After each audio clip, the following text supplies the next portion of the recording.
All right, the biggest story in the country today, of course, was the ill-fated attempt by Barnaby Joyce to oust Michael McCormack as Deputy Prime Minister and leader of the National Party. Good sources have told this program that the vote was 11-10.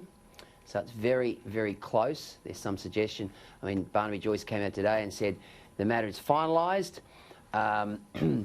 I doubt that it is. Peter Gleeson earlier tonight told me on Sky News across Australia that there is no way Michael McCormack will be Deputy Prime Minister heading into the next election. If we go to the front of the Australian, there's a really good photograph there of Barnaby Joyce on the front page, sort of showing the strain that he's been under in recent days. Nat's leader warned of second challenge.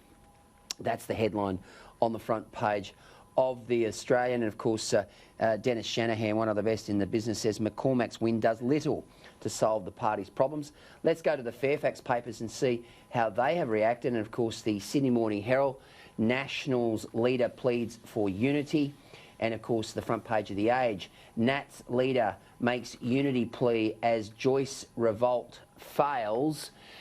Dan Petrie, look, Michael McCormack, everyone says is a lovely bloke, and I've had very little to do with Michael, but the small bits that I've had to do with him, he is a lovely bloke. But unfortunately, he doesn't get cut through. Barnaby Joyce does. What do the Nats do? Well, eventually, self-interest always prevails in these types of contests. So, the Big Mac, Michael McCormack, he presents reasonably well. He's like quite an affable character. I mean, I was at a breakfast with him actually not so long ago.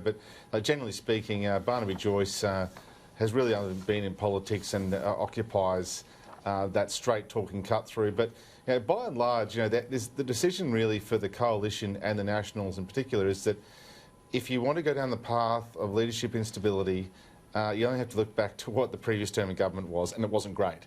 So at some point you either come together under the one tent and go forward, but all this does provides ammunition for your enemies. So at some point you either get on with business or you actually do go again. But I suspect Michael McCormack does another challenge at some point soon. Michael Owen, I'll get to you very shortly, but I want to sort of recap what happened today as McCormack survives as Nationals leader after the Barnaby Joyce challenge. McCormack says he doesn't expect another challenge by his long-term rival as MPs return to Canberra for the first day of Parliament. At a mass to mark the opening of the parliamentary year, it was unclear who needed the divine intervention more.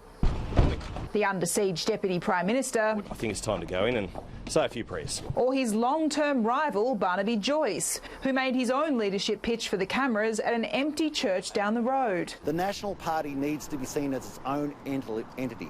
Up on Capitol Hill, Nationals MPs arrived one by one. Some frustrated the parliamentary year was beginning with yet another leadership spill. I just wanted to get it over and done with and get on with the job that we're here for. Both camps backgrounding that they had the numbers, but key McCormack backer Darren Chester was insistent. Yes, sorry, Lord, very confident that Michael still has the numbers. Barnaby Joyce walked into the meeting alone, Michael McCormack flanked by three of his colleagues. And after 40 minutes, the result was clear.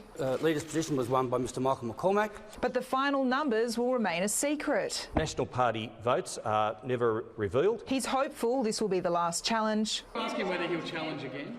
No, I didn't. I don't expect him to challenge again. I've been endorsed as the leader. I was endorsed as the leader when we came back here after the May election last year. I was endorsed as the leader when he stood down in 2018. So that's 3 times in less than 2 years.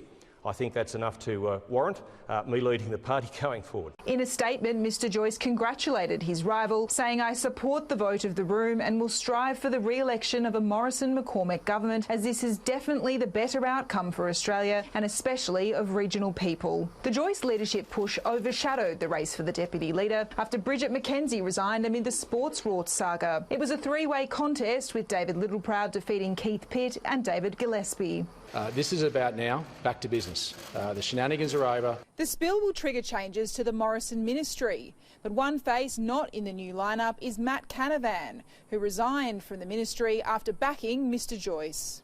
Matt Canavan returned to Cabinet. Well, Matt Canavan has resigned his commission as the Resources Minister, and I wish him all the best. Out of Cabinet, but Bridget McKenzie was able to retain one of her roles.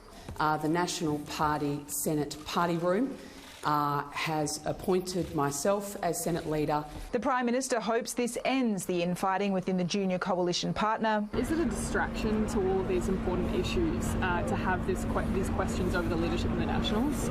Not to me. But not all are convinced. Is this the end for Barnaby Joyce if he doesn't win today? I'd never say it's the end for Barnaby. Trudy McIntosh, Sky News, Canberra. Well, Michael Owen, is this the end for Barnaby Joyce? Do you think he'll have another crack?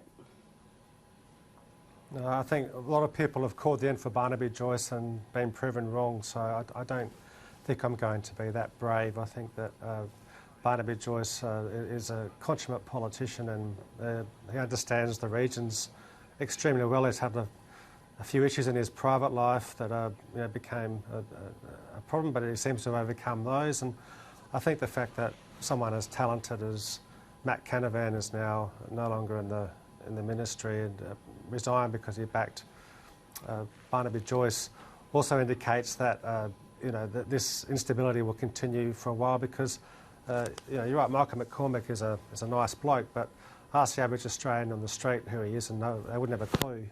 So I think that does affect the cut through. It's going to affect the coalition's chances of re-election because the Nationals do hold a lot of key seats in the region. Some of those you don't want to put any of those seats even at risk because you want all your resources to be on those swinging seats in the capital cities. So I think that some tough decisions will be made unless Michael McCormack all of a sudden becomes a bit of a firebrand, but I can't see that happening.